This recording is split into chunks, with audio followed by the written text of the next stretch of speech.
So as I am injured in a solid low passing position, sometimes my opponent is able to push my head out for long enough to circle his leg inside. And if I don't do anything here, he's going to be able to recompose a good guard or change the position, at least take me out of my game. So as soon as this leg circles in, I'm going to trap using my shoulder to pull his heel to his butt. Okay? And now this is the opportunity I'm looking for. Okay? Because now I can go, instead of passing to the side, I can mount. So with this heel trap to his butt, I'm going to project my weight hard up his body, okay? And I'm going to step forward with this outside leg.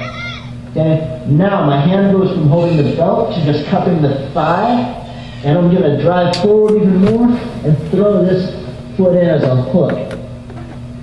Now, just like any crawl to mount, I'm going to advance up his body, taking the underhook if I can. If I can't, taking the head control, posting my hand, trying to drive my hips to make the outside of his knee touch the mat, pushing this knee down and back to the mat.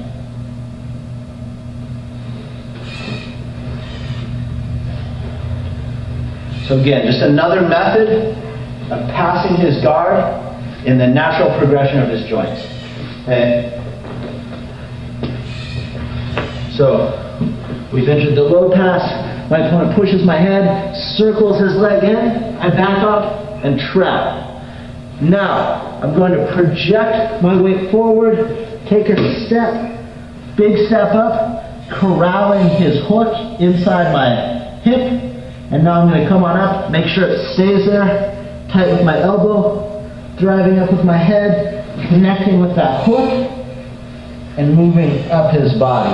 Now I project my weight up, head to the mat, drive my hip,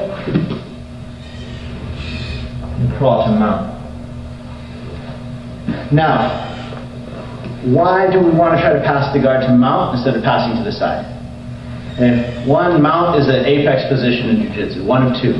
Mount in the back is a kill position where we have numerous submissions, we control a lot of surface area, we control a big part of our opponent, and we have access to the neck, to the arms.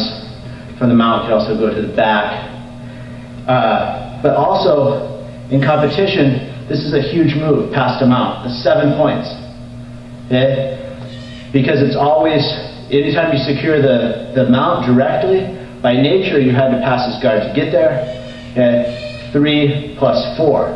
So for instance, if I pass my opponent's guard to mount, okay, I control for 1 1,000, 2 1,000, 3 1,000, and then my opponent bridges me off. That's still 3 plus 4. So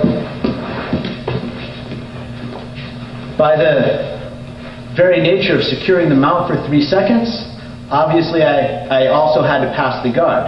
Okay, so this is a huge scoring move.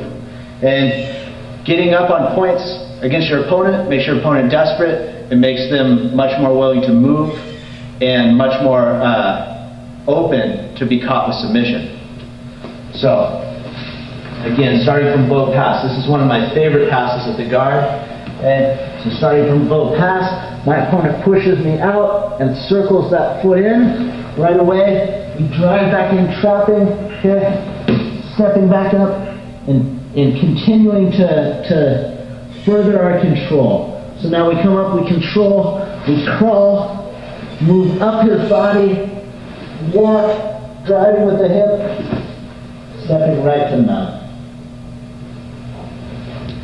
An additional detail here, oftentimes when we begin this process, your opponent is going to freak out. They're going to spaz, bridge, push the face, anything they can. So we really need to be able to lock down this move, to lock down our crawl and stop it at any point.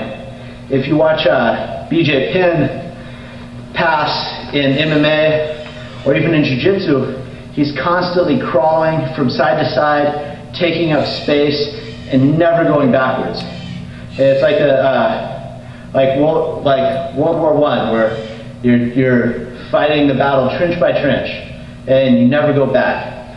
So here we get in the trenches. My opponent pushes me out, circles, come forward even more, driving step, hook. Now, sometimes if we feel like we really have this foot well controlled, but our opponent's pushing too much, now I'm going to bring this knee in tight and lock down with the lockdown from the top. Okay, so now again I can drive my hip, and now if my opponent tries to move from here, he has nothing. I just lean to the side to bring his knee in contact with the mat, push him out.